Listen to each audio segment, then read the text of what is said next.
Tumbleton looked like opportunity on paper. A large host, 3 dragons, a capital within marching distance, yet no one wanted to move. That pause was not cowardice, it was calculus. The enemy had dragons as well, and perhaps soon more.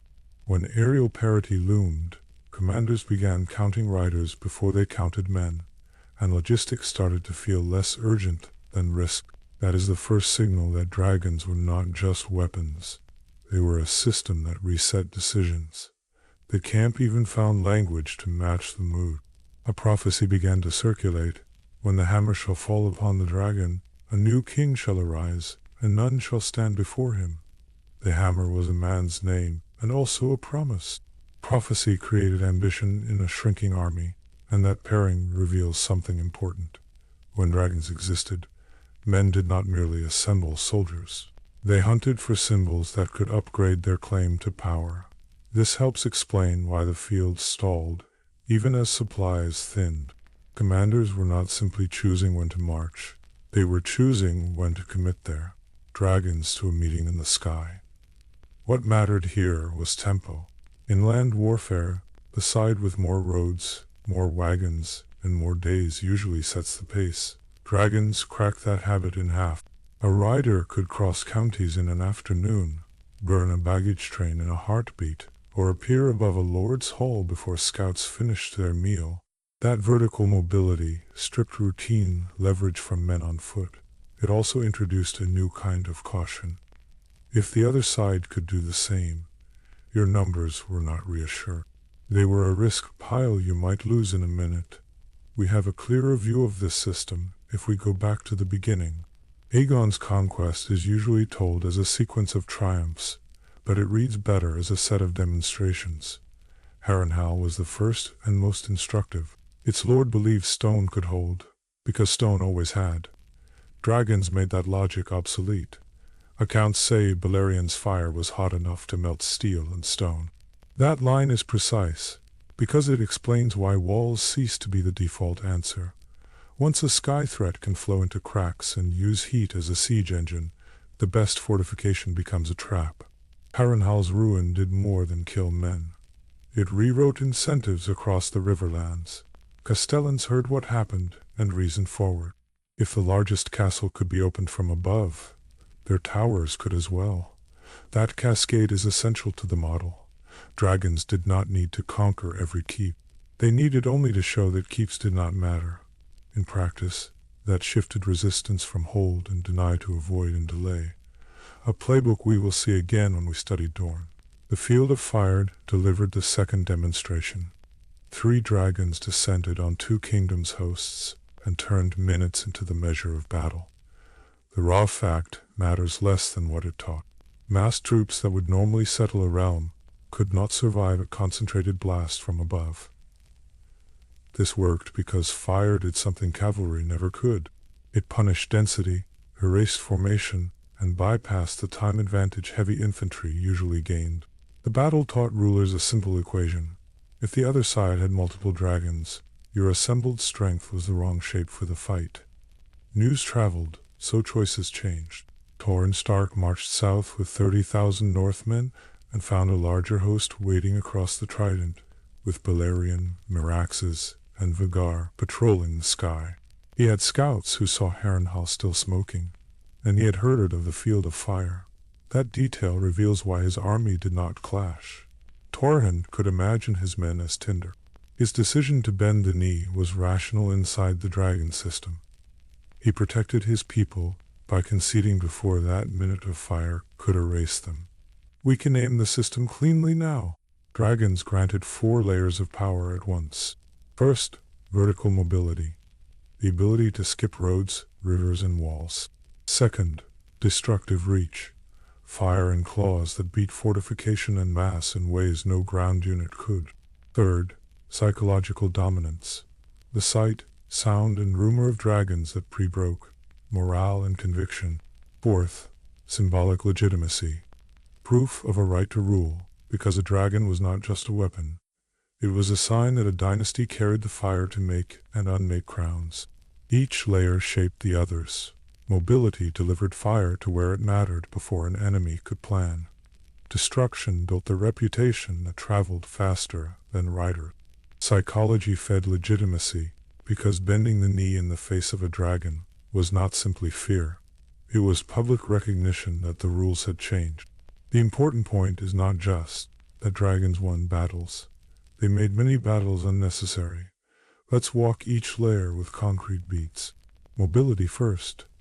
Aegon could race ahead of his army on Valerian to meet Torrhen Stark at the Trident. That reality changed the function of armies. Hosts no longer served as the spear point. They were the net that followed the flash.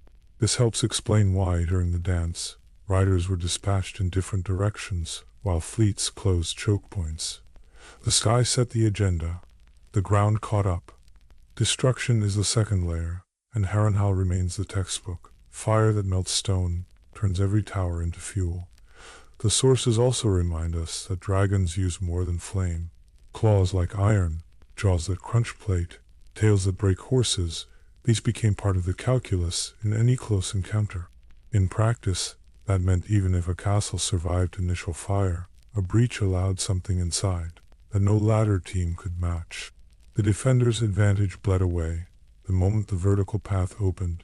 Psychology is the third layer, and it deserves careful treatment. Seeing 3 dragons circle above a camp signaled more than risk. It signaled inevitability. At Tumbleton, the mere idea that the queen might soon have 5 dragons produced paralysis in men who still outnumbered her host. This worked because once fire could erase a season's worth of supply and recruitment in a single meeting, leaders began to hoard their dragons like sovereign assets. Risk management beat momentum. The camp prophecy, exalting a hammer who would topple a dragon, was a response to that anxiety. It offered a story that could justify a move otherwise hard to make. Legitimacy is the final layer, and it is the most political. Aegon did not only burn, he also received oaths. Kneeling in the presence of a dragon was both surrender and a public act of sense. It told the realm that the kneeler could calculate, and that their people would live. In the years that followed, dragons became part of crown logic. A rider's claim looked different to lords and small folk alike. This helps explain why, in later conflicts, players chased dragons before they chased alliances. Owning a dragon was a shortcut to authority. Once you see the 4 layers, earlier hesitations become clear. The Tumbleton commanders were not simply waiting for reinforcements. They were waiting for an aerial ledger to tilt. If the queen gained more riders, their dragons would be outnumbered, and the risk of losing everything in one pass would jump. Logistics mattered, supplies were dwindling, but they were background to the risk of the sky. That detail would shape the next decision every time dragons were in play. History labels only one fight as a true dragon dance, and it happened at Tumbleton. 2 younger dragons, Tessarion and Seasmoke, circled, stooped, and veered. They snapped and roared and spat fire, yet they avoided the fatal close. That odd ballet teaches 2 points at once. First, dragons were not automatic victory. Aerial combat had its own tactics and risks, and parity could lead to stalemate. Second, even a stalemate in the air froze decisions on the ground. Men watched and no one moved. That is power without striking. So why did walls and numbers survive at all? Because dragons, while decisive, were few. Armies still mattered for holding territory and collecting tax once the fire had done its work. What dragons did was decide terms. They set the initial bargain. Kneel or risk destruction. Send hostages or see your harvest burn. The important point is that armies held ground. Dragons told everyone which ground would matter. This is why the first act of Aegon's conquest is not only military, it is administrative. He used the fear and respect built by fire to knit pledges into a realm. The sequence matters. Demonstration, then oath. Burn, then bargain. In practice, this routine taught future rulers and rebels the same lesson. If you could stage a demonstration fast enough, you could trigger bargaining without a protracted campaign. Now we can return to Tumbleton and make sense of the delay. The commanders had 3 dragons and a great host. Their supplies were thinning, and men were melting away. Yet they refused to push on King's Landing. The Queen, as best they knew, held 3 dragons as well, and might soon add 2 more. Lord Peake wanted to wait for Storm's End to arrive. Sir Hobart wanted to fall back to the Reach to resupply. None seemed concerned that their army was shrinking. That combination looks perverse until you apply the model. With aerial parity, marching was a coin flip with a realm at stake. Waiting for 1 more rider felt wiser than spending 20,000 lives to learn which flame would break first. We should also note a quieter effect. Once dragons governed decision-making, prophecy and rumor gained weight. Men in that camp talked themselves into crowns because they believed a sign could tilt the ledger that steel could not. In other words, ideas scaled better than footmen when fire was the variable that decided everything. That is not mysticism. It is strategy adapting to a new ceiling. This framework sets the path for the rest of our journey. We will track mobility into its counters, watching how an enemy can win by refusing to assemble in places a dragon can punish. We will test destruction against regions that dispersed, hid, and struck only at moments that denied riders a target. We will follow psychology as it moves through letters, oaths, and the simple presence of a shadow over a city gate. We will test legitimacy or doubt and famine grind it down. Each case will either reinforce or refine our model. Before we leave the Conquest era, 1 more beat matters. When Aegon flew to meet Torrhen, he did not force battle. He offered terms backed by fire. The North bent, not because their king lacked courage, but because he held responsibility. That teaches the real scope of dragon power. It was not a device for slaughter. It was a lever that moved the political world because it made a different moral choice possible. You could choose life and dignity without disgrace, because everyone could see the calculation. This helps explain why later kings and queens who lacked dragons felt haunted by their absence. They had to rely on hosts and walls, which meant time and blood. Dragons compressed both. In a system where perception is part of power, that compression matters. It creates a sense of destiny around one side and fatigue around the other. Even the rumor that more riders are coming can alter a siege without a single torch lifted. There is a final tension built into the system, and Tumbleton exposes it. The more dragons both sides fielded, the less decisive the advantage became. Parity multiplied risk and often produced stalemate or disaster. We will see that tension explode during the dance. For now, it is enough to mark the paradox. The tool that once made conquest nearly inevitable later made civil war more volatile and less predictable. From here, our plan is straightforward. We will deepen each pillar: mobility, destruction, psychology, legitimacy, anchored in concrete moments. We will track when the sky erases ground logic and when the ground refuses to give it targets. We will also note where rulers tried to borrow the aura of dragons without the beast itself, a test of legitimacy stripped of fire. By the end, the model should feel simple and durable, a lens you can apply the moment someone saddles a dragon. What we have then is a working map. Dragons moved faster than news, broke walls designed for ladders, turned courage into calculation, and wrapped all of it in a story about who deserved a crown. At Tumbleton, that story slowed an army more surely than hunger. At Harrenhal, it softened stone. At the Trident, it bent a king. The specifics change, but the pattern holds. When the sky belongs to someone, the ground behaves differently. In the next part, we will test how mobility and fire forced a region to change tactics. Instead of marching out to die, an enemy refused to be found. That decision did not win battles. It denied them. And in a world where dragons love a target, denial can be the first real counter. For now, keep the Tumbleton ledger in mind. The numbers that mattered were not tents and spears. They were wings. Mobility is where the system reveals itself first. Armies move on hooves, hunger, and habit. Dragons move on heat. That is not just faster. It is a different category of movement. A rider can cross a kingdom in hours, strike, and be gone before scouts find reins, and that compresses every other decision around them. Medieval logistics exist to solve a simple problem. Men eat, horses eat more, and wagons break. Commanders march by rivers because water and fodder decide routes. Foraging drags columns wide, which slows them further.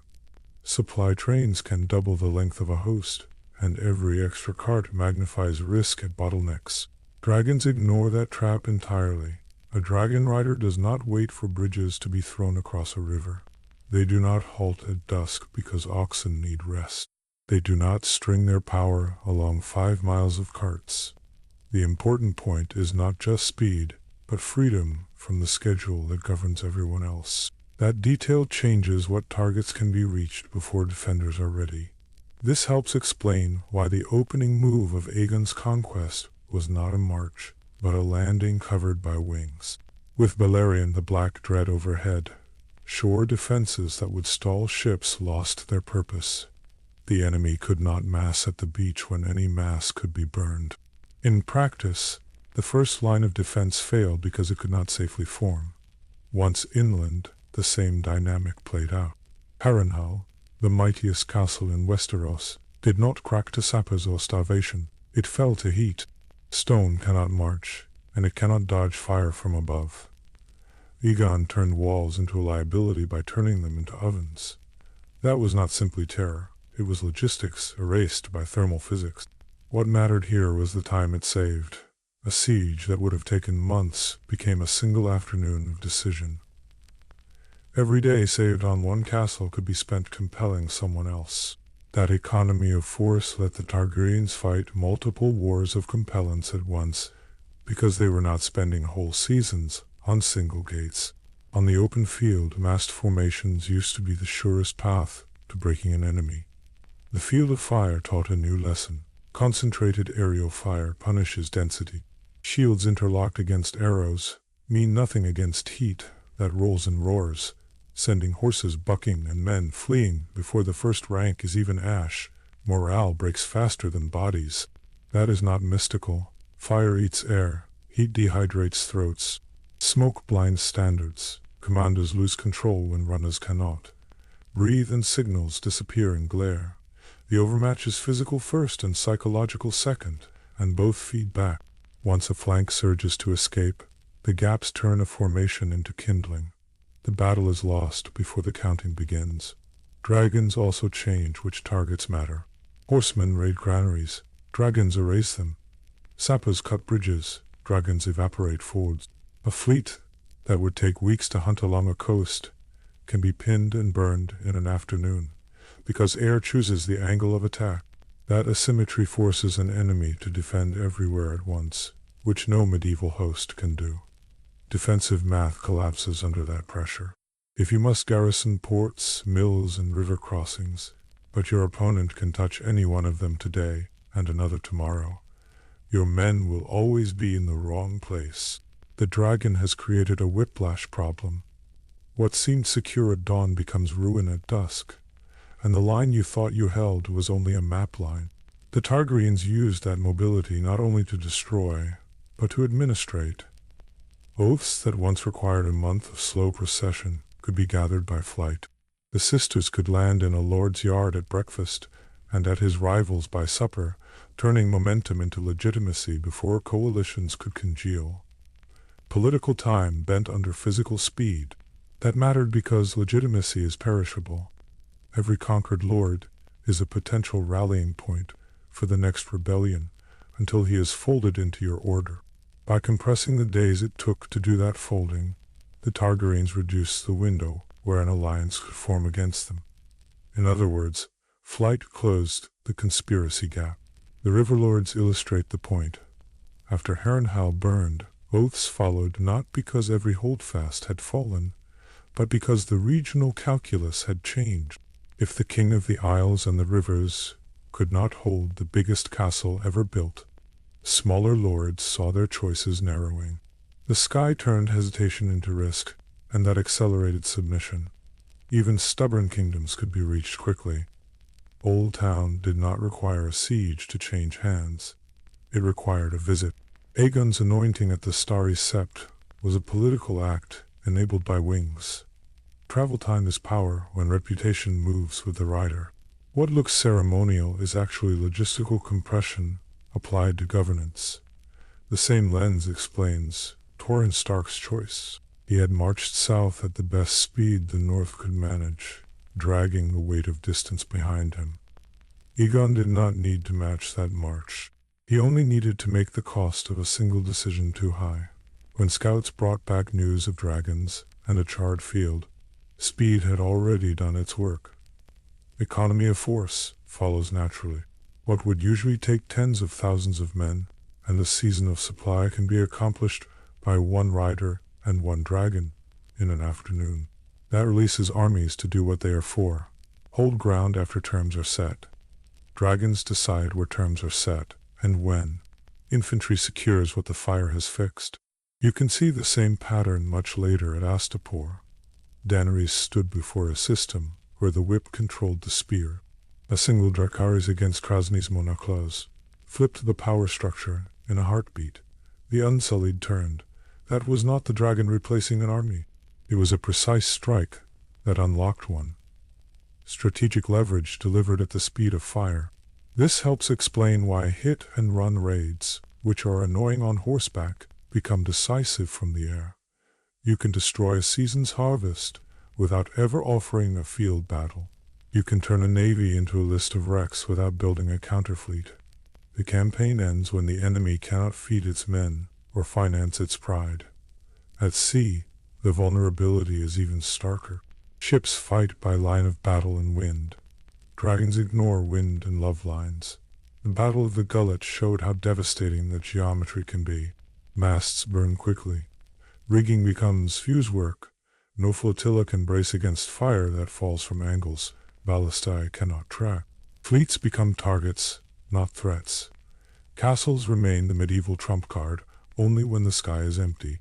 With dragons, walls that once protected against ladders and rams become heat sinks. The thicker the stone, the longer it holds heat, cooking the men inside. Towers become chimneys. Towers become chimneys.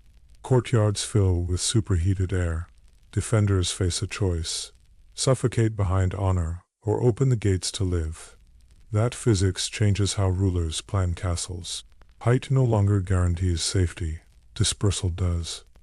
A keep with deep cellars and waterworks better than tall battlements and narrow yards.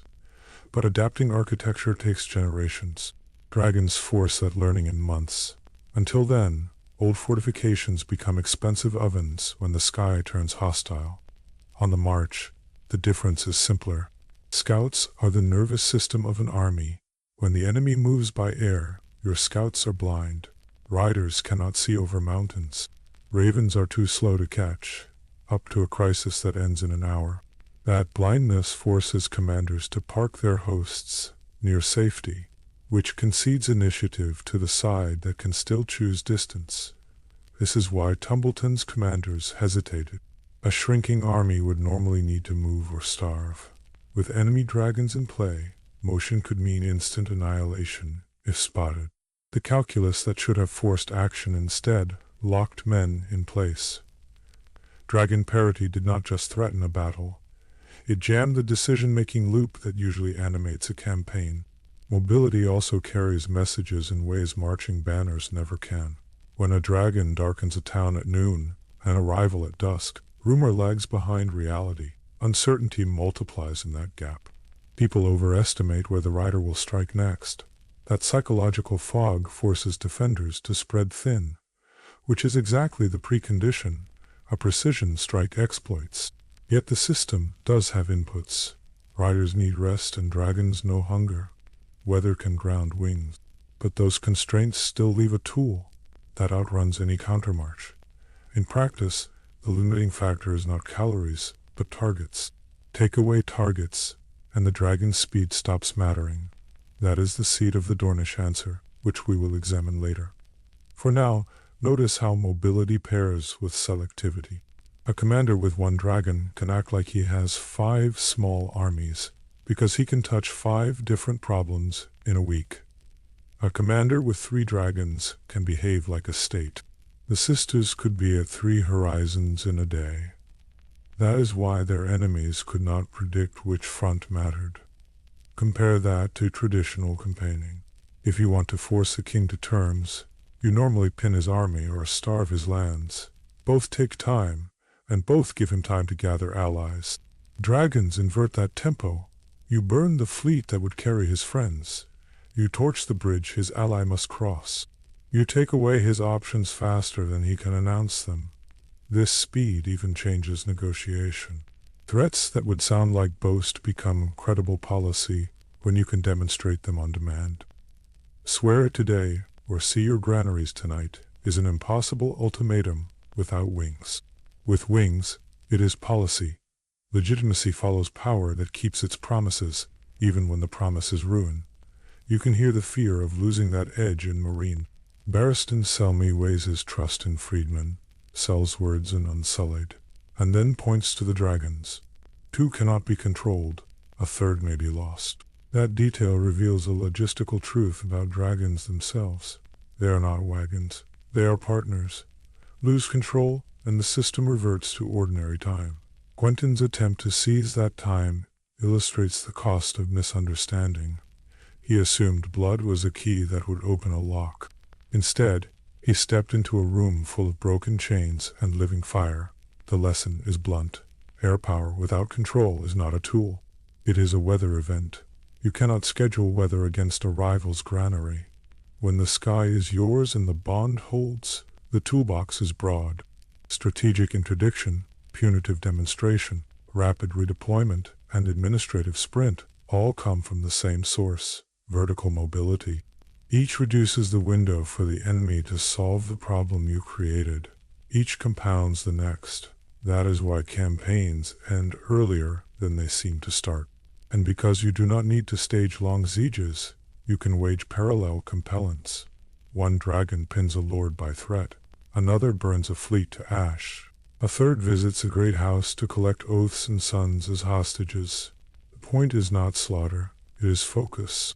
You are delivering force exactly where decision-makers sit, while their armies are still forming columns. Consider the politics beneath that. Lords are accustomed to bargaining, with time, delay, send invoice, let harvest finish stall. Wings pull that rug away. Delay becomes indulgent self-harm when a rider can land on your roof. Bargain from your knees today, or from ash tomorrow. Many chose the first, not because they were cowards, but because they were rational. Even humanitarian limits can run through this lens. If you want a short war and fewer dead, you compel early. Dragons make compellence quick. The field of fire is the worst case, the burning of an army. The best case is no field at all, only the weight of a shadow and a sealed oath. Speed can be mercy when it displaces attrition, but speed can also disguise fragility. A city pacified by flyovers still needs garrisons. A kingdom browbeaten into oaths still needs administration. Dragons do not haul grain or build roads. That is why armies remain. They hold ground, feed people, and turn fear into routine. The dragon system wins campaigns. The human system governs the peace. This is the strategic image to hold. Dragons as a distribution network for power. They are couriers that carry compulsion, not letters. They deliver presence, proof, and punishment faster than resistance can scale. Where a king once needed a year to reach everyone who mattered, a rider can do it in a month and leave behind a smaller army to tend the fields he did not burn. One last mechanic makes the picture complete. Because dragons can arrive without warning, they can skip the screening battle entirely. In classical warfare, you win control of the operational space by beating the other army. In this world, you can sometimes win the space by ignoring the army. Burn the bridge, not the men. Burn the storehouse, not the spears. That approach punishes pride. Commanders trained to seek decisive battle find themselves protecting bread. Prestige fights become logistics fights, and the person with the sky decides which kind you get. The field of fire is memorable, but the campaign skill sits in all the battles that never happen, because some rider found a better thing to burn. None of this works without intelligence. You need to know where to land, which granary feeds, which garrison, which bridge carries which ally. But again, speed helps. A rider can do reconnaissance by presence. Land, ask questions, depart before a trap can close. The dragon is lift and eyes. It compresses time even when it is not breathing fire. It is tempting to think this advantage is absolute. It is not. When the enemy refuses to gather, and when they deny you fixed targets, speed has less to grip. When they salt granaries and pull back into harsh country, the dragon can burn hills all day and achieve little. That is where counters begin, and where the sky meets the ground in an unexpected stalemate. We will test that in Dorne, where dispersal and denial blunted wings without defeating them. For now, take the model. Dragons collapse the calendar. They race the mile. They make castles negotiable and fleets combustible. They turn target choice into a weapon, and they convert days into minutes so often that men start to assume tomorrow will not come. That assumption is as valuable as any flame. It is the cognitive capture that gives the rider a head start in every negotiation and every march. An army moves when it believes it can arrive in time. A kingdom submits when it believes it cannot. The dragon's shadow carries that belief across mountains in an afternoon, and that is why mobility wins campaigns before battles. From that height, Tumbleton stasis looks less like cowardice and more like a rational reaction to a different clock. When time itself belongs to the sky, the smart move on the ground often looks like waiting. But waiting seats choice, and choice is what wings devour first. The next moment in this story is what happened when the ground tried to take choice back. Tumbleton left commanders with an army that could move, yet they would not move at all. That paralysis came from the sky, not the ground, because dragons rewrote how credibility worked in war. Numbers could promise victory next month, but a dragon could arrive tomorrow, and tomorrow decides politics. Fear operated here as policy, not feeling, because lords were calculating credibility, not waiting to measure casualty. If a dragon could reach their hall tomorrow, refusal today became less like defiance and more like suicide. The sky compressed time, and time is the quiet ally of any ruler seeking obedience without open battle. Torrhen Stark's kneeling at the trident shows that arithmetic, because he faced 3 dragons and chose a kingdom instead. He traded a crown for safety, and posterity named him the king who knelt to teach the lesson forward. What mattered was speed of punishment, not size of host, since a dragon could fly past any shield wall. Fear worked cleanly, because it was personal, mobile, and demonstrable, unlike threats that rely on letters or heralds. The memory of Harrenhal's blackened stone broadcast a promise that even thick walls could not bargain with memory. Every retelling became an unpaid garrison, holding restless bannermen to patience because they pictured ash on defiance. Legitimacy, meanwhile, needed theater, and early Targaryen rules supplied it with oaths sworn under wings and flame. Public submission mattered because it turned a private calculation into a communal memory that disciplined neighbors by example. A lord might waver alone, but kneeling beside rivals in dragonlight rewired incentives toward keeping faith. Septon Barth explained the operating principle simply, saying the threat is strongest when it remains largely unspoken. This helps explain why Jaehaerys let lords keep dignity, displaying dragons without boasting about burning their kin. Humiliation provokes coalitions, but remembered capability invites compliance that feels voluntary, which lasts longer and costs less. Silence gave space for face-saving, so oaths could sit next to pride rather than pierce it outright. That detail reveals why ceremony around dragons leaned toward awe rather than taunts, because awe tightens allegiance without insult. It is the administrative version of flying high enough to be seen, yet not low enough to scorch dignity. Spectacle also functioned as a mass update, where one demonstration reset thousands of expectations faster than letters ever could. Daenerys remembered songs of villages living in dread, and then showed Astapor why dread is rational when fire speaks. The slaver's eyes melted, a precise image that traveled farther than her army could march in a week. Compellence needs one example, while deterrence requires a memory, and Dragonfire conveniently provides both in a single flight. Astapor bent quickly because calculation changed, not because its garrison dissolved. The garrison simply stopped believing walls mattered. That distinction is crucial, since governance relies on what people think will happen tomorrow more than on today's body count. Rumor networks then amplified power, because stories about dragons do not need scribes, only a few shaken witnesses. This helps explain why myths arrive first and sources later, with communities acting on belief before historians assemble footnotes. At Tumbleton, that mechanism produced a prophecy about a hammer and a dragon that organized ambition overnight. Hugh Hammer could not read or write, yet men repeated lines that crowned him in their mouths before any battle. When the hammer falls upon the dragon, they said, meaning power belongs to whoever commands or destroys the flying threat. That belief turned a blacksmith's son into a contender, because myth can launder status faster than heraldry can protest. Myth is not decoration here. It is a decision tool, directing scarce loyalty toward people, near dragons rather than near thrones.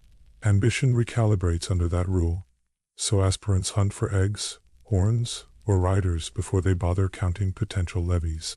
If a dragon crowns kings, then the shortest route to kingship is not coalition building, but beast acquisition. A dragon above a castle simplifies politics as nothing else can, because complexity loses when survival becomes a single question. Every exception, every long grievance, and every careful balance turns into ash or obedience, and ash rarely improves bargaining power. That is why early rounds of the Conquest unfolded as a tour, not a grind, with oaths replacing sieges. By flying from holdfast to holdfast, the Targaryens turned geography into a schedule, compressing the realm by coordinated appearances. This worked because publics respond to synchronization, and synchronized oaths under wings feel like a realm being stitched together. The political benefit was compounding interest, where each new kneeler reinforced the sense that resistance had already lost.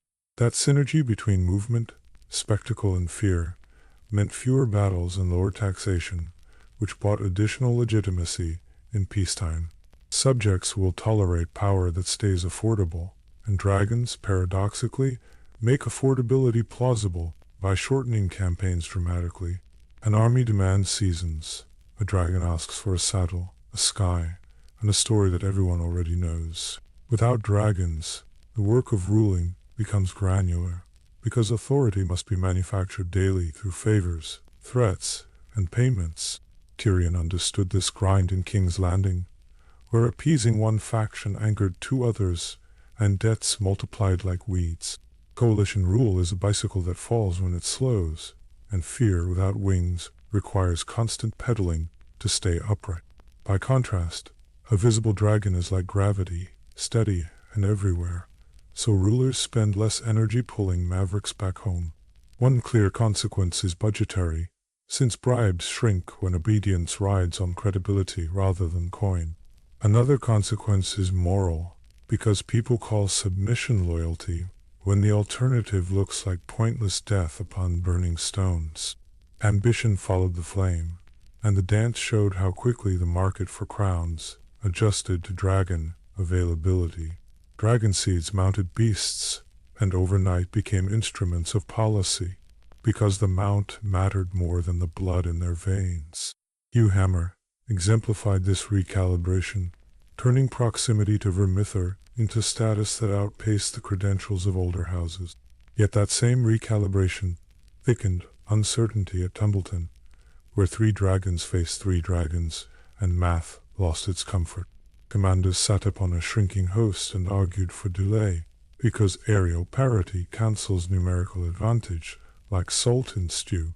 This helps explain why they waited for Baratheon levies or supplies, though neither could change the sky's essential question. When dragons face dragons, fear migrates from castles to riders, and legitimacy becomes personal, fragile, and immediately contestable. The crowd's logic still honors the sky, but it must choose which rider owns that symbol most convincingly. That choice invites coup, defections, and prophecies, because the line between power and right grows thin during peril. Public rituals tried to stabilize that line, with coronations staged near dragons and dragon pits, becoming instruments of governance. When a realm watches a sovereign touch scaled skin, the bond looks sacred, and sacred bonds travel well through rumor. In practice, those ceremonies banked political credit that could be spent when edicts pinched and taxes arrived heavy, but the same theater could sour, as Barth warned, if rulers bragged about burnings or used dragons to humiliate proud houses. Shame awakens resistance, because men will risk destruction to recover standing, and threats become invitations once they sound like boasts. Jaehaerys prospered by restraint, while Rhaena's missteps show how easily wings can stir the very coalitions they mean to frighten. Dorne offers the clearest psychological counter, not only dispersing targets, but refusing the script that spectacle usually writes. By denying pitched battles and enduring pain quietly, the Dornish starved the Targaryen theater of the audience it required. This method worked because legitimacy erodes when punishment lacks witnesses, since terror without narrative rarely converts into authority. Their greatest riposte came with Meraxes, when a lucky bolt killed Rhaenys, proving dragons could die, and so could dynasties. The shock radiated through policy, because belief in invincibility sustains deterrence, and Dorne's shot punctured that belief decisively. From then, the crown relied more on treaties and marriage, acknowledging that legitimacy needed a second pillar beside fear. Aegon's policy of keeping local laws and customs fit this adjustment, because consent feels sturdier when it preserves familiar patterns. By letting lords judge their own people, the Dragon Kings framed submission as continuity rather than conquest. This helps explain the realm's relative calm after the conquest, despite burned castles, because legitimacy and fear supported each other. The economics of fear also mattered, since predicting fewer rebellions justified smaller standing hosts and lighter extraordinary levies. Subjects experience that as breathing room, and breathing room buys patience when harvests fail or winters bite. Again, dragons did not only win wars, they lowered the peacetime price of staying loyal to whoever held the sky. Beyond Westeros, the same valuation appeared in whispers about a horn that could bind dragons to whoever blew it. Ironborn sailors coveted that instrument, because one bound beast could overturn fleets, making oars and captains suddenly negotiable. Markets reveal belief, and the market price of domination confirmed a shared assumption that wings outweigh hulls and hosts. The horn's rumor mattered even if false, because political behavior follows perceived possibilities, not certified documentation. If dominion could be stolen with sound, then breeding programs, marriage strategies, and inheritances turned brittle overnight. That prospect encouraged both secrecy and preemption, showing how symbolism dictates security policy long before steel is drawn. Legitimacy also traveled on coin and cloth, with dragons stamped on currency and banners teaching children the sovereign's outline. These ambient signals matter because they make authority ordinary, and ordinary power feels less like occupation and more like gravity. Over time, ritual plus repetition transforms obedience from an event into a habit that polices itself. Prophecy threaded through this fabric, from royal dreams to campfire verses, because meaning helps societies endure frightening tools. Visions that promised a savior or warned of darkness justified Targaryen centrality, anchoring blood and fire to public purpose. The important point is not truth but effect, since prophecy directs loyalty, shapes risk, and turns riders into ordained necessity. Power also rested on choice architecture, where lords preferred predictable supremacy from above to chaotic bargaining among equals. A single terrifying arbiter can be safer than 10 reckless neighbors, especially when the arbiter occasionally forgives to keep peace. This helps explain enthusiastic oaths after the field of fire, where submission solved more problems than it created for many. Fear also distributed downward, quieting small revolts, because villagers anticipated royal reprisal flying past their lord's hesitation. Collective action requires time and privacy, and dragons denied both by erasing distance and making concealment feel naive. So obedience looked local, but its real source sat aloft, visible even in its absence, like weather shaping harvest decisions. Ritual had hazards too, because dragons kept in pits risked becoming pageants rather than terrors, and pageants fade quickly. Daenerys worried about rot, shrunken wings, and embers going out, which captures how captivity undermines both beasts and belief. A spectacle that looks sick invites pity or contempt, and neither emotion disciplines vassals the way fear and awe do. When dragons dwindled, pretenders multiplied, because risk fell for challengers and myth no longer stamped rivals as ridiculous. You can measure that in the quickening pace of plots during decline, as conspirators begin gambling on luck instead. Legitimacy is sticky until symbols crack, then it leaks fast, leaving rulers to replace wings with parchment and coin. Communication also played a part, because riders carrying commands turned governance into an itinerary that could be audited any time. Lords knew the king might arrive unannounced, and that possibility tightened compliance better than any quarterly muster could. It is difficult to misgovern loudly when inspection can drop from the clouds and leave a scorch mark as memorandum. Prophecy also recruited, as seen with the two betrayers, where verses justified desertion by promising a crown to bold hands. Why be a lord when you can be a king? Hammer asked, fitting poetry to appetite and appetite to politic. This was not idle talk. It structured camps, attracted followers, and explained to doubters why treason suddenly looked like destiny. In contrast, Cersei's reign leaned on wildfire plots and pitiless reprisals, tools that frightened briefly but rarely legitimized. Absent dragons, rulers toggle between spectacle and subsidy, spending treasury and blood to hold coalitions that distrust them.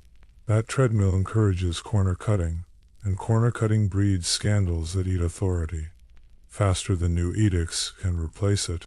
The Targaryen answer, at its best, married terror to mercy, with Queen Alysanne urging softness, while Barth counseled quiet strength. This combination worked because mercy reframed fear as prudence, allowing subjects to believe they chose wisdom, not submission.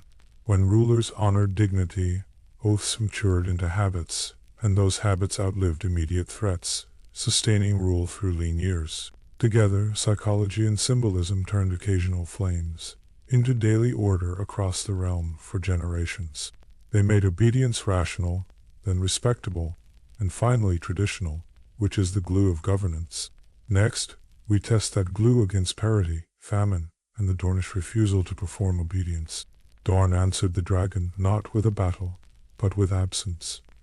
When Aegon's sisters brought fire to castles, the Dornish opened their gates to the wind and slipped into the hills. That choice mattered, because it denied the core advantage of a dragon, a concentrated target that justifies the risk of a strike. Empty stone yields spectacle, but not surrender, and it forces riders into a slower kind of war they were not built to run. The method was simple on the surface and hard in practice. Refuse the field, empty the holds, break into small bands, and reappear where garrisons grow thin. That approach worked because dragons could punish a place, but could not watch every pass, every canyon, and every water hole. It turned distance into a weapon again, pushing the fight into terrain that resists wings and favors patience. The Hellholt supplied the harshest proof of concept. As Meraxes banked above its walls, a scorpion on a tower fired an iron bolt into her eye. The dragon crashed, Rhaenys was lost, and policy shifted with the smoke. That detail reveals two limits at once. A prepared defender can wound a giant with one well-sighted tool, and the rider, rarer than any mount, is the irreplaceable piece that cautions every future decision. Historians return to that shot because it moved strategy as much as it killed a dragon. Before Hellholt, the calculus said fire could impose obedience on any lord who dared the field. After Hellholt, Every pass over a city held the memory of a yard-long bolt and the price of a queen. This helps explain why the conquest of Dorne ended not with unconditional submission, but with a treaty framed in respect and necessity. What mattered there was not chivalry. It was bandwidth. Dragons could win days, but they could not run a province minute to minute. Occupation is the slow grind of roads, taxes, and quarrels. It needs hostages and scribes more than fire, and it bleeds from 1,000 paper cuts. Dornish raiders understood that rhythm and made the intervals between flights dangerous. You see the same logic in smaller choices. Ambush replaces formation. Night movement replaces banners. Castles become traps, so you do not sit inside them unless you are bait. That worked because a dragon is formidable once it has found you, yet clumsy at discerning which shadow holds a knife and which alley is bare. The counter is to thicken the environment until air power struggles to find a meaningful strike. Merax's death also clarified an engineering race. Defenders learn to build machines that convert height into a threat. A scorpion, a heavy crossbow scaled up for walls, takes time to aim and crews to train. But it is cheap compared to a dragon, and it stacks with stone. This helps explain why urban walls remained relevant even after Harrenhal melted. Power is not just a barrier, it is a platform for a lucky prepared shot. Luck, however, is not the right word for the Dornish program. Hellholt was a plan, not an accident. The bolt struck a vulnerable point, the eye, where even scales harder than steel do not help. That detail tells us something important about how counters grow. Once an empire relies on a small number of premier assets, every defender studies their joints. Over time, the rare shot stops being rare. There is a human side to that vulnerability. A dragon may be bred and trained for war, but riders are scarce. The bond that lets a person steer that ruinous power is not easily replaced. In Essos, as one wry exchange about House Plum hints, bloodlines and temperament influence how dragons take to a person. The important point is not genealogical vanity, it is scarcity. Lose a rider, and your fleet of one becomes a beast without hands. That scarcity shifts behavior on both sides. Attackers become more cautious, trading the clean certainty of annihilation for the messy safety of compellence. Defenders become bolder in small ways, counting on risk aversion in the sky to create windows on the ground. This helps explain why Dornish captains rode out to harass supply lines and vanish, rather than gather to strike an army their grandparents could never face. Now set that logic against the scene we left smoldering from earlier. Tumbleton, 2 hosts, dragons on both sides, and a pause that turns fields into waiting rooms for hunger. Commanders delayed because air parry turns a march into a dare. If you mass to exploit your great host, you also create the perfect bowl for an enemy swoop. If you disperse, you starve more slowly while watching the sky. Mutual deterrence is not abstract there. It lands as 1,000 small meetings where men decide to do nothing. The fear is not only of being burned on the field. It is the knowledge that while your riders are forward, the enemy riders can strike behind you, on your baggage, your bridges, or your seat of power. That is why air parity in Westeros was not just balance, it was paralysis. Armies still mattered, but as stomachs and sieges, not as decisive charges. Logistics sneak back into the center when the sky hesitates. At Tumbleton, while dragons were measured like chess queens, the pawns suffered. Bread grew thin. Horses chewed through the grass. Every day of delay paid a tax the dragons could not waive. That detail reveals a recurring rule. Supremacy at the moment of contact cannot erase the slow arithmetic of supply. Operational limits shored up that attrition. Dragons are fast, but they are not weatherproof. Mountain winds twist updrafts into corkscrews. Storms hide horizons and pry at wings. Darkness shortens options, because a strike you cannot see is a strike you cannot steer. Riders need rest, and even the greatest beasts cannot orbit a front forever. In practice, those constraints turn superiority into a series of intervals and opponents fight in the gaps. We hear those intervals in Barristan Selmy's dry audit of Daenerys's position outside Meereen, and later within it. 2 dragons cannot be controlled. A third may be lost. Freedmen are green, Sellsword's fickle, and walls cut both ways. His counsel matters because it separates spectacle from capacity. A city is not cowed by a weapon alone. It is governed by structure, and when that structure is contested, fire may harden resistance rather than end it. Meereen exposes a different counter altogether, an enemy that declines to be a unit. The sons of the Harpy killed at night, then stopped at a bargain. The Shavapate hunted a mastermind, but Daenerys suspected a lattice of interests instead of a single spider. That distinction explains why dragons were blunt there. Terror cannot target what it cannot find without torching the very markets and alleys. You must rule tomorrow. Politics solved what fire could not. Priests pressed the weight of ancestors, and a match with Hisdar zo Lorak offered a fused symbol. A harpy and a dragon in one household. That worked, for a time, because legitimacy tamped down violence better than fear. It converted enemies by giving them skin in the city's future, and it taught an old lesson in a new language. Sometimes, wars end at a wedding table, not a wall.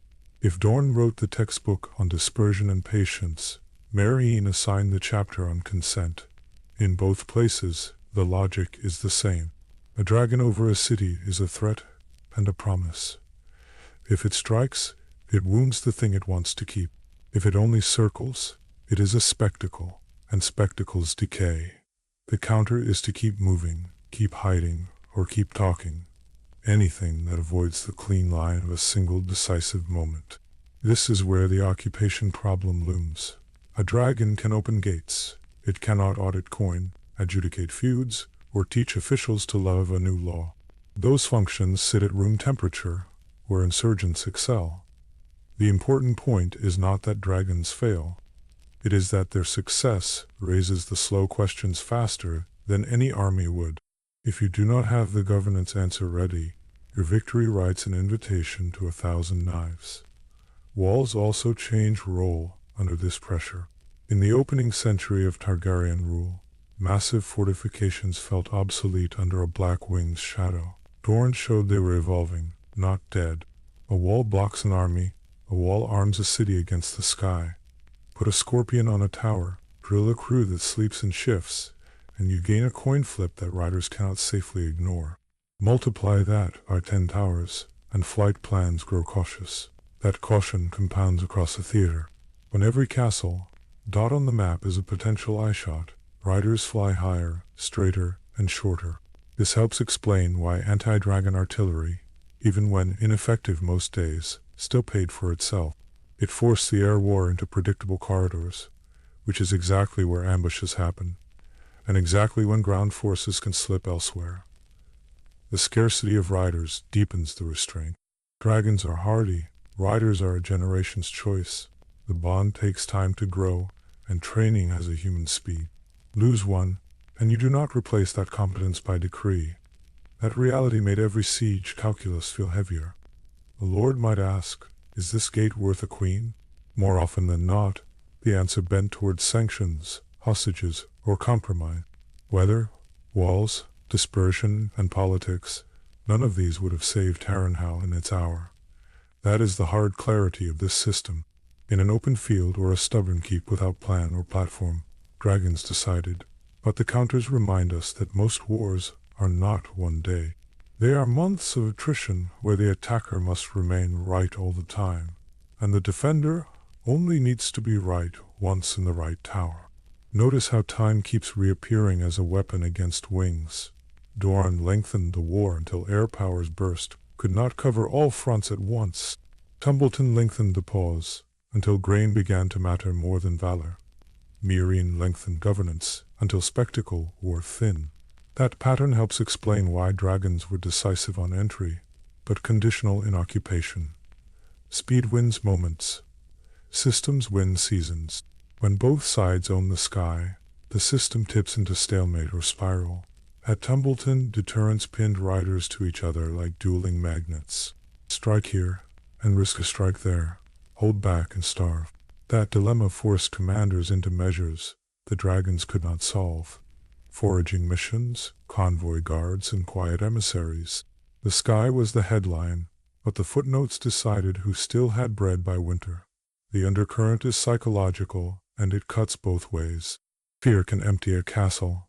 It can also freeze a council into inaction. Leaders weigh not just the odds of victory, but the image of loss. A dead rider is a symbol whose echo outlasts a burned barn. This helps explain why even the boldest commanders, looking up at parity, choose to sit on their hands until some other factor, weather, treachery, or hunger, moves the board. That creates space for tools armies understand: raids, deception, and negotiated surrenders. One rider feints toward a town to fix the enemy. His gaze, while light horse, steals their fodder. A city opens its gates because it fears fire, then holds them by offering a banquet and a marriage, not a barricade. The dragon sets terms, but people keep them with incentives.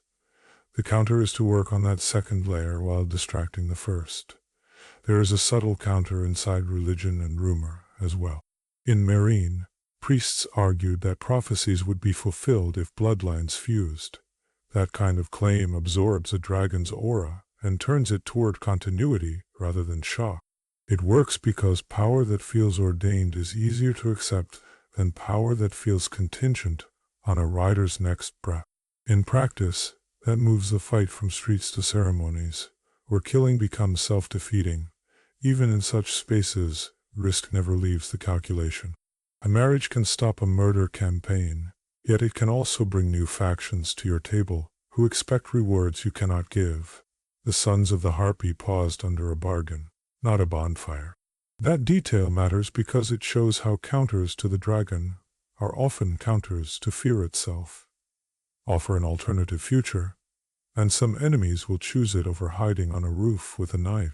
The through line across these cases is target denial. Do not mass. Do not stand. Do not present a clean skyline. Mix tools so that any clear approach by a dragon brushes a hazard. Whether that is a bolt, a storm, or a treaty that would make the strike look monstrous. This is not pacifism. It is positional play. You survive the day by refusing to give the sky a reason to descend. Riders adapt, too. They fly at dawn to catch thermals and see their shadows. They scout for siege engines before a main pass. They carry messages more than they carry flame, because credible threats accomplish more than indiscriminate fires. That adaptation worked because it widened the menu of action beyond burn or fly away. The counter to the counter, in other words, was restraint wielded as policy. But restraint has limits when rivals also sit a saddle. At parity, the credible threat is mirrored, and your restraint grants your foe the same safety. Tumbleton is the emblem because it strips away excuses. Both sides had power and fear, and together they made silence. Logistics crept up the back stairs and took a seat at the high table. The dragons were still there. They just could not eat. In this light, weather stops being a background and becomes a player. A storm over the mountains means your scouting flight returns late, your foragers wander blind, and your siege crews wake to mud. A wind shift at altitude turns a bold dive into a missed pass. The important point is not that dragons cannot fly in foul air. It is that operations knit from many such flights unravel faster when the air grows treacherous. We circle back to Dorne not to repeat the point, but to see how a region can be engineered as a counter. Sparse water, broken ridges, and a culture practiced in moving fast without roads made the country itself unfriendly to occupation. Add walls that serve as eyes and harbors that tell no tales, and a dragon lord finds himself chasing smoke. Geography drilled into memory becomes doctrine. The cost of a single prepared shot shaped that doctrine. Every tower that could host a scorpion was an insurance policy you had to honor with altitude and caution. That in turn widened the region of uncertainty where raiders lived. Over months, the small freedoms that ground fighters enjoyed added up to a reality the sky could not deny. Maps filled with red stamps do not equal control. So the counters reveal limits, and the limits explain behavior we might otherwise call timid or weak. A lord who empties his hall is not a coward. He is calculating the risk of a queen's death against the pride of a last stand. A commander who delays at Tumbleton is not blind. He sees a capital in his mind burning while his own dragon is too far forward to answer.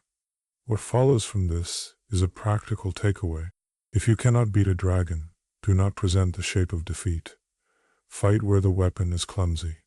Build towers that turn altitude into a coin toss. Stretch time until supply embarrasses spectacle. And when you need peace, purchase it with symbols as much as with walls. The dragon bends quickly. Governance bends slowly. None of this removes the fear that opens gates. It refines when that fear works and when it misfires. A scorpion in a tower does not guarantee safety. It imposes cost. A marriage does not purify a city. It buys a pause. A storm does not ground a beast forever. It widens the margin of error until a bold rider chooses not to roll the dice. Counters do not win against dragons as much as they nudge choices. That helps explain the rhythm we will see again when civil war puts dragon against dragon in the open.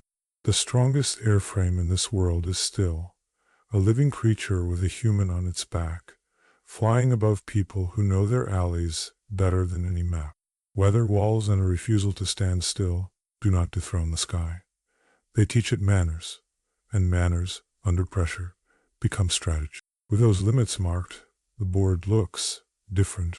You can predict when a rider will hold back, when a lord will empty his seat, and when a city will ask for a marriage instead of a duel.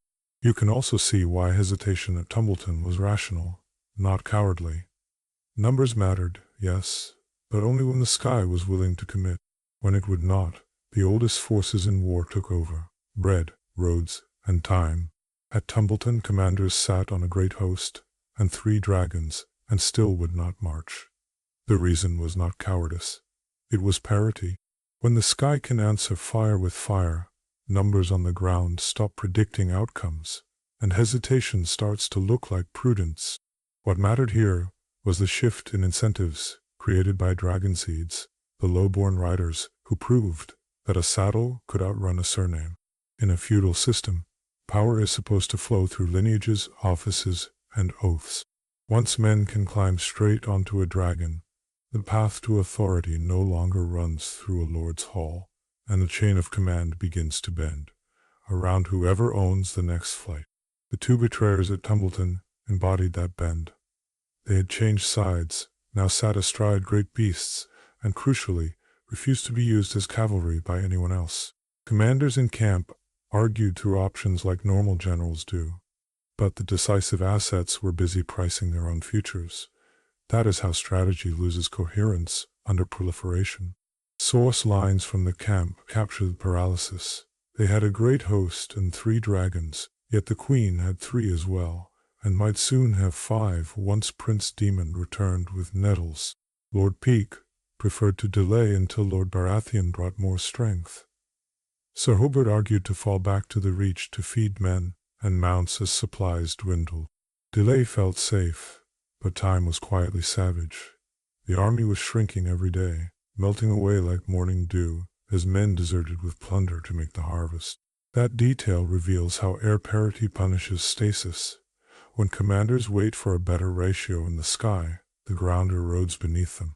In practice, deterrence without motion becomes surrender by degrees.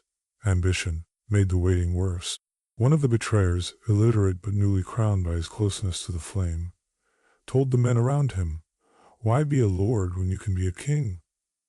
A prophecy moved through the camp. When the hammer shall fall upon the dragon, a new king shall arise, and none shall stand before him. Where the words began did not matter.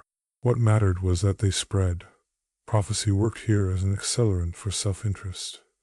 It gave followers a story that made rebellion feel like destiny, not treason. In a world where crowns once followed dragons, the rumor functioned like a market signal. Buy now, before legitimacy closes the window. That shift helps explain why lords found they could not steer their own firepower. Legitimacy, already under dispute, began to fray on both sides. From King's Landing, the queen sent a raven to Manfred Mouton of Maidenpool. She ordered him to take the head of the bastard girl Nettles for high treason, yet forbade any harm to her lord husband, Prince Daemon. The order tried to split rider from rider, but it also warned every seed that loyalty would be met with suspicion. That order reveals the core paradox of proliferation. You need new riders to hold parity, but every new rider threatens the hierarchy that decides who is king. In practice, that made every alliance brittle. Seeds heard the queen's fear as a forecast for their own necks, and the better ones took their dragons and left rather than wait for a writ. Meanwhile, parity in the air forced generals into a narrow logic. If they attacked and lost a dragon, they would pay not only with lives, but with the entire aura of inevitability that dragons created. If they delayed, they might starve or lose men by the hundreds to desertion. The important point is not just the calculation, but the way it froze initiative. This sheds light on a line elsewhere in the canon.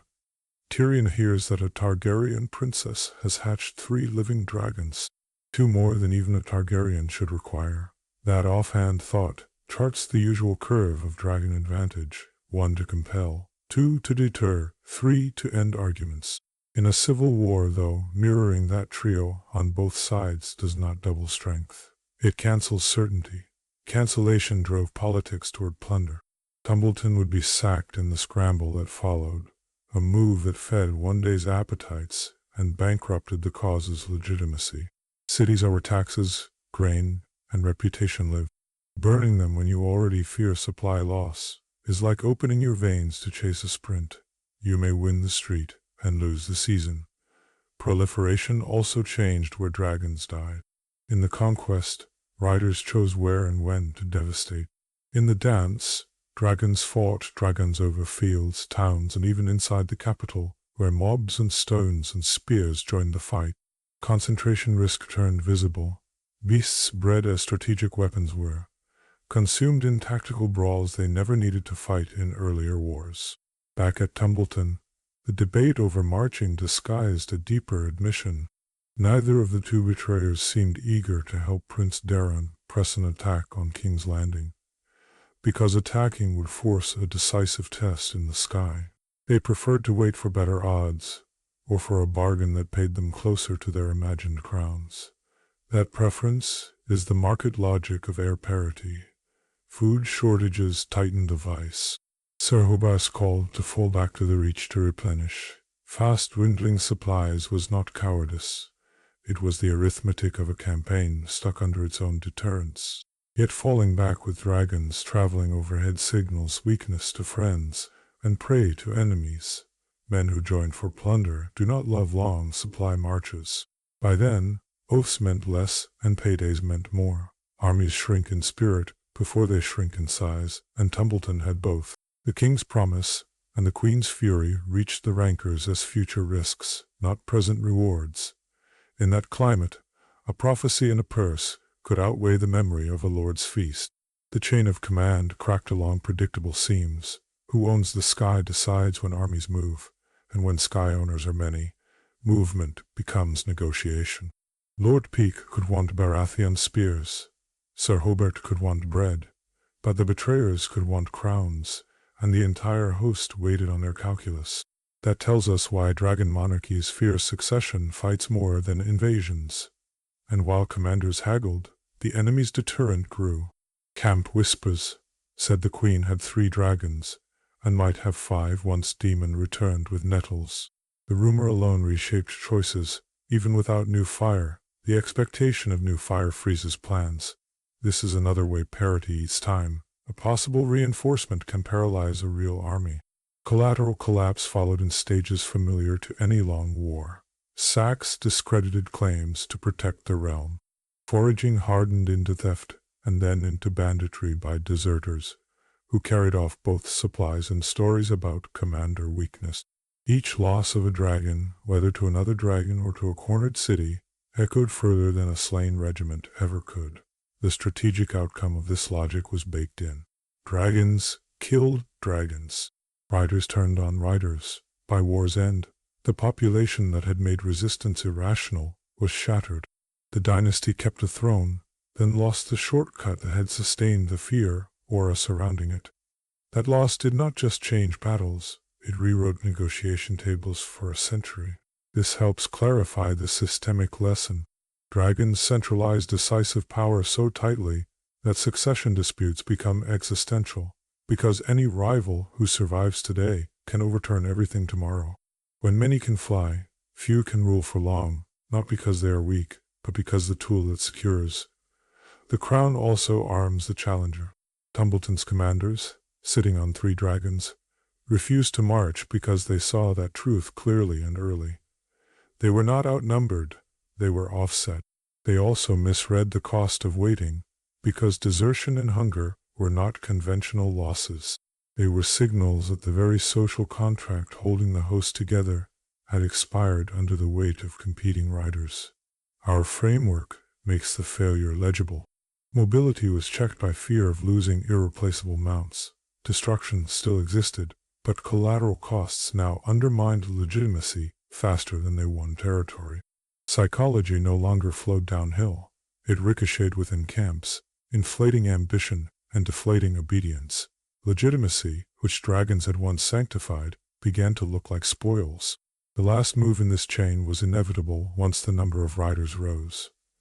Deterrence, which had once shortened wars into oaths, now lengthened wars into sieges of will. In practice, air parity produced ground entropy. Armies that could not march still had to eat, and commanders who could not command still had to choose. Tumbleton chose delay, and delay devoured them. By the time peace staggered in, the sky was quieting. The realm that had learned to obey at the sight of wings no longer had many wings to show.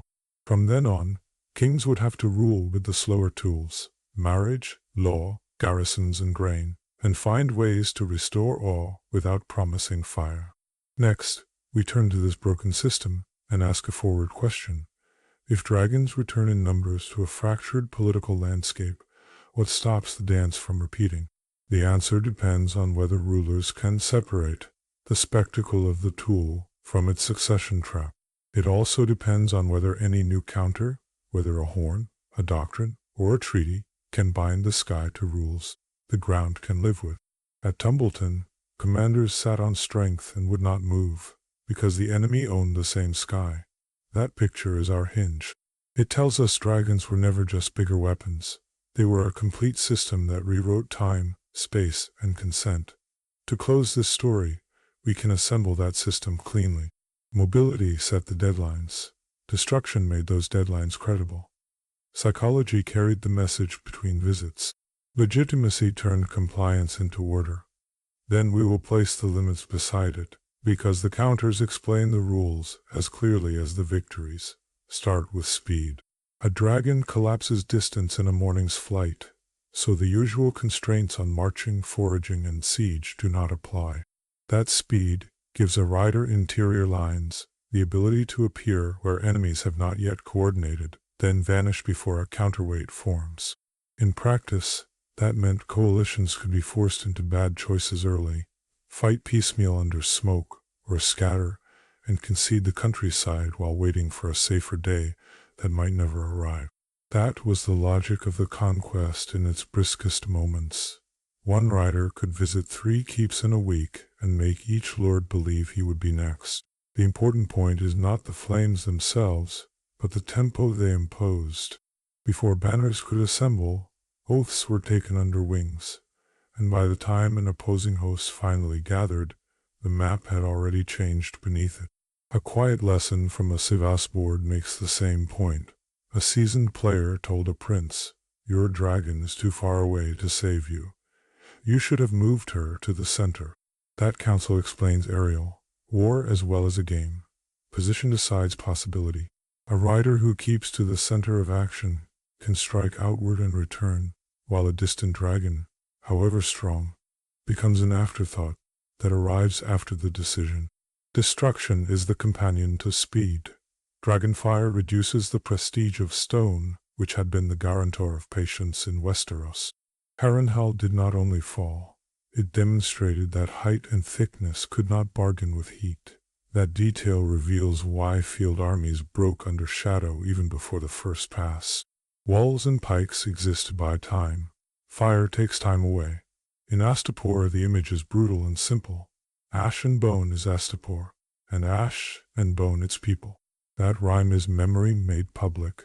The important point is not only what burned, but how the smoke traveled into decisions far from the bricks.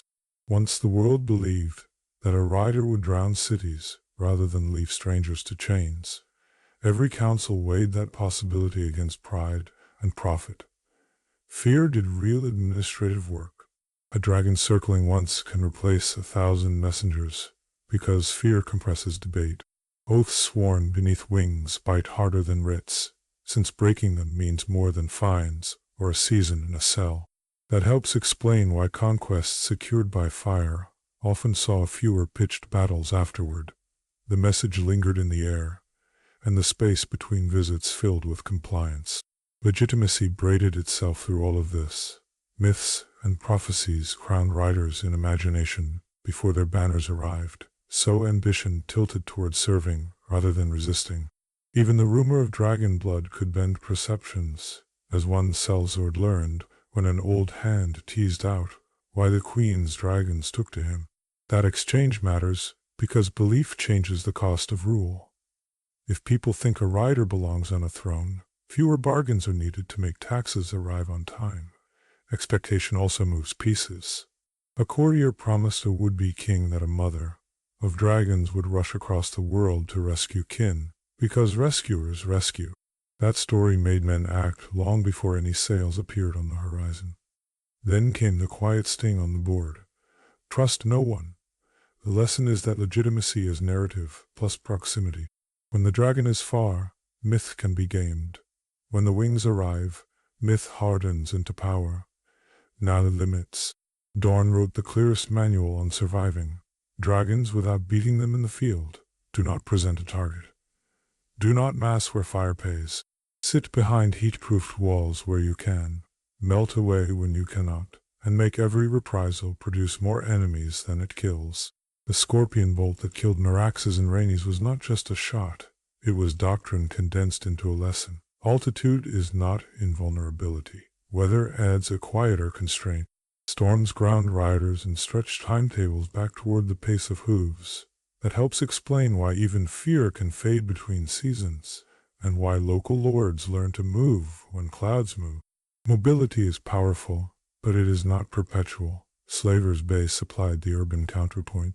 In Meereen, Daenerys held walls and dragons, yet Ser Barristan reminded her that men can always fight. Ask rather if we can win. He listed the frictions that fire could not smooth. Half-trained freedmen, sellswords who turn cloaks as easily as coin, 2 dragons she could not control, and a third that might be lost. That scene explains insurgency in one exchange. Terror cannot police an invisible enemy, and victory is a word made of institutions as much as wings. Civil war exposed the last and hardest limit. When dragons multiply, deterrence fractures. The dance showed how parity in the air turns certainty on the ground into hesitation, then waste. Commanders at Tumbleton counted days instead of opportunities, because any advance could invite a burning of their own baggage train. Meanwhile, dragon seeds bent allegiance toward whoever listened first, which made every alliance brittle. That is the paradox of proliferation. The tool that ended wars faster can multiply them when legitimacy is contested. Put the pieces together, and the model is straightforward. Mobility erases distance and squeezes decision windows. Destruction gives that squeeze teeth. Psychology carries the pressure across borders, because a remembered past is almost as useful as a present one. Legitimacy turns fear into quieter order, converting deterrence into consent. The limits sharpen the edges. Skies close in storms. Bolts reach up from hidden yards, and people who will not stand cannot be finished from above. From here a simple rule of thumb emerges. When dragons enter the board, count riders and motives before you count spears.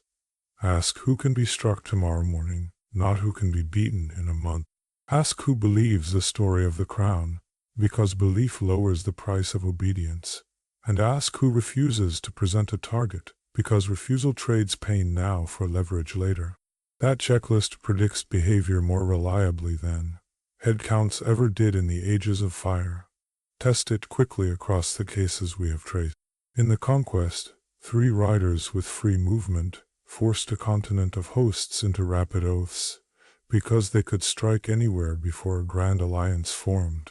In Dorne, the same riders found no mast to burn, and learned that every punitive visit recruited new foes, until a single well-placed scorpion cut the price of defiance across a kingdom. In the dance, equal wings made risk symmetrical, so generals delayed, supplies rotted, and the deterrent killed itself in midair. Slaver's Bay adds the governance clause to your rule. Dragons can decide terms, but people must live with the terms. Barristan's list of frictions, fickle sellswords, raw levies, and dragons that will not heal, explains why terror, without institutions, breeds nightly knives. Meanwhile, far to the west, a queen waved off talk of marine with a shrug about harpies, reminding us that distance dilutes deterrence until wings cross the water. News can spark, but proximity closes deals. That is why durable rule around dragons always tried to institutionalize what fire had forced. Marriages stitched conquered houses into the royal line, not for romance, but to make obedience feel hereditary. Clearer succession claims, Kingsguard oaths, and councils were all attempts to prevent another moment when riders chose different thrones and set the sky against itself. Even small rituals mattered. Oaths in sight of a dragon raised the cost of perjury, while hostages at court gave teeth to promises when wings were wintering. Fire frightened people. Institutions kept them. Use that lens the next time a raven mentions wings. If one side holds a single mature rider with freedom to fly, expect negotiations to move fast, because tomorrow is near. If both sides mount dragons, watch for paralysis, defections, and accidents, as leaders discover that any triumph might burn their own granaries. If defenders disperse or fight from allies, expect a dirtier war whose victors will be those who can build courts, not just pyres. And if a scorpion appears on a rooftop, treat altitude like a privilege, not a shield. There is one more implication that makes the model useful after the smoke clears. Armies still matter, but they matter differently. They are the tool that occupies after decisions have been made from above. They hold roads, keep accounts, and translate surrender into daily order. Dragons set the facts, garrisons live with them. That is why commanders at Tumbleton were right to hesitate, and why earlier kings were right to bend. Armies hold ground, dragons decide terms.